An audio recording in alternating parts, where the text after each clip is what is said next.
Hi everyone, welcome back to Great to Lead. I'm Michelle and today we're discussing a tough but important topic, how to let an employee go with dignity. I'll share 7 easy to follow steps. Whether you're a manager, team leader, or HR professional, this is one of the most challenging aspects of leadership. But with the right approach, you can handle this process in a way that respects the individual and maintains a positive work environment. So let's get started. I want to begin by saying by the time you get to the point of letting an employee go, it should not come as a complete shock to the employee. Of course, there may always be situations where this isn't possible due to safety or ethical concerns, but for the most part, you should have had several prior conversations with the employee leading up to this moment. But before going through the steps of how to let an employee go with dignity, it's essential that you're ready, both emotionally and professionally. Letting someone go can be difficult and it's normal to feel uneasy, but it's crucial to approach this with a clear mind and a compassionate heart. Let's talk about how to be professionally and emotionally prepared. Before the meeting, take time to review the employee's history with the company. Have the facts ready. Performance reviews, previous warnings, and any discussions that led up to this point.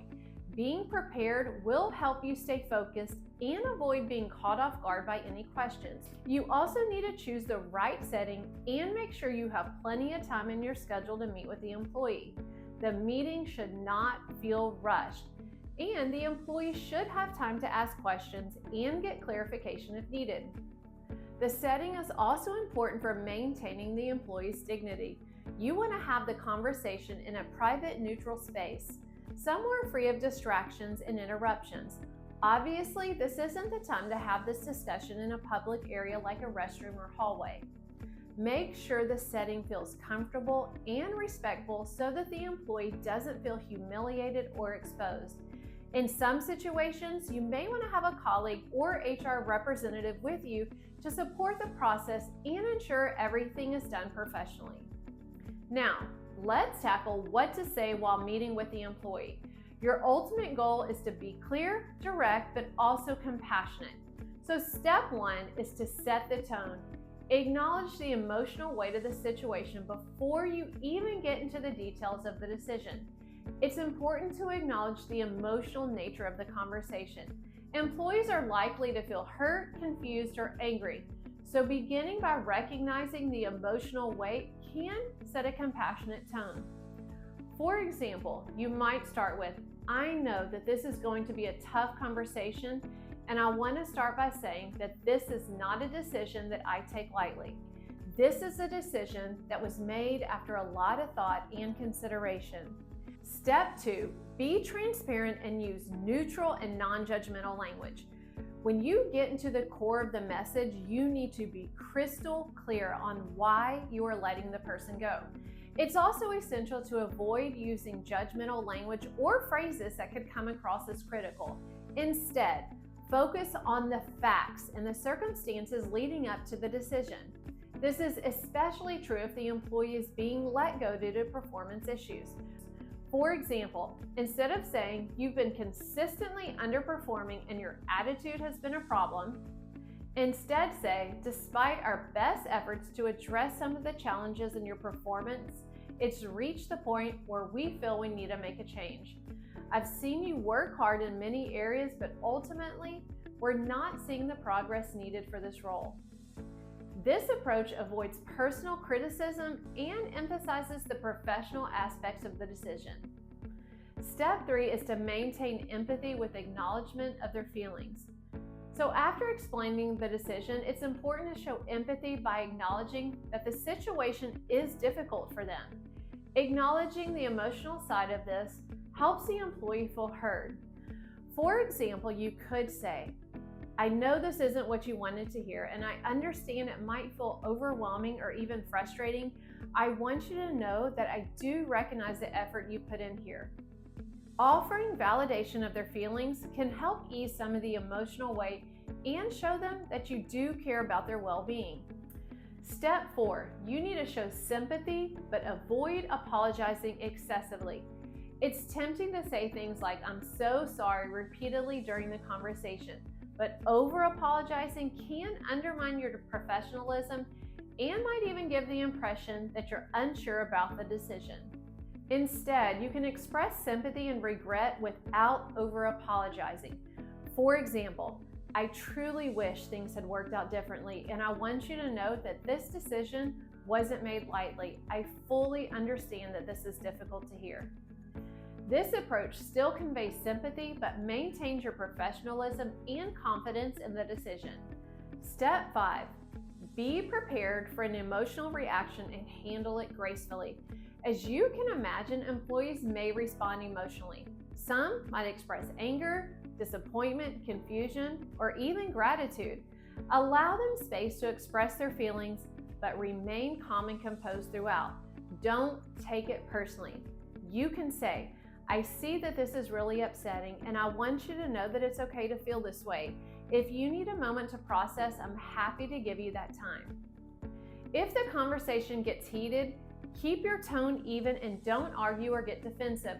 Just maintain your respect and composure. This is about them and not you, and they need to feel that their emotions are being acknowledged. I'm not going to lie. I've had conversations end abruptly at this point, and the person leaves the room because they are so upset. If this happens, just let them go. Everyone processes their emotions differently. Give them space and some time.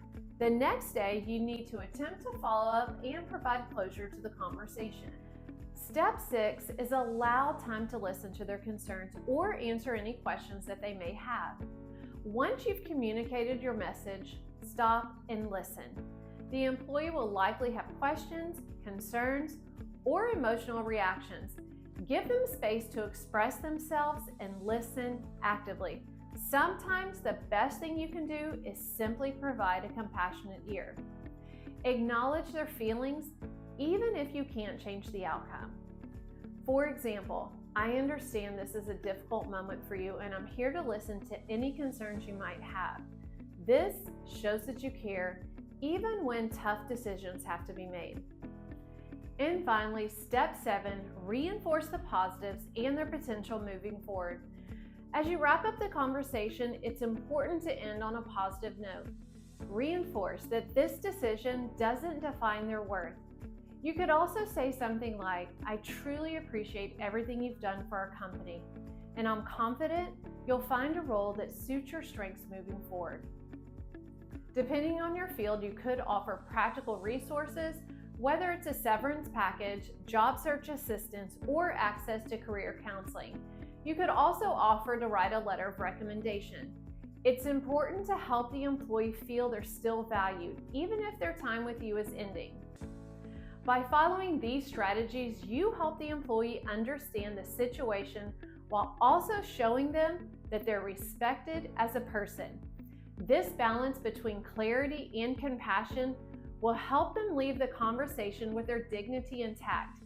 Even if the circumstances are difficult, you want them to walk away knowing that this chapter of their life might be closing, but it is not the end of their career. And here's one more tip. Above all, protect their privacy. While it's important to communicate the decision to your team, make sure you're respecting the employee's privacy. The team doesn't need to know all the details of why someone's being let go. Just keep it professional and brief. For example, "We've made a personnel decision and we wish Ms. Smith the best in their future endeavors." This helps maintain professionalism and respect for the individual. To sum it up, letting an employee go with dignity isn't just about the act of firing someone. It's about treating them as a person and acknowledging their contributions. When this is done right, it can be a process of mutual respect and understanding. If you're facing a tough decision like this, remember, lead with empathy, be clear, and offer support. You'll not only help the individual, but you'll also maintain trust and morale with your team. Thanks for tuning in today. If you found this information helpful, be sure to give it a thumbs up and subscribe for more leadership tips. I'd love to hear from you. What are your thoughts on this topic? Feel free to drop a comment below. Until next time, strive to be a leader who inspires and leads with greatness.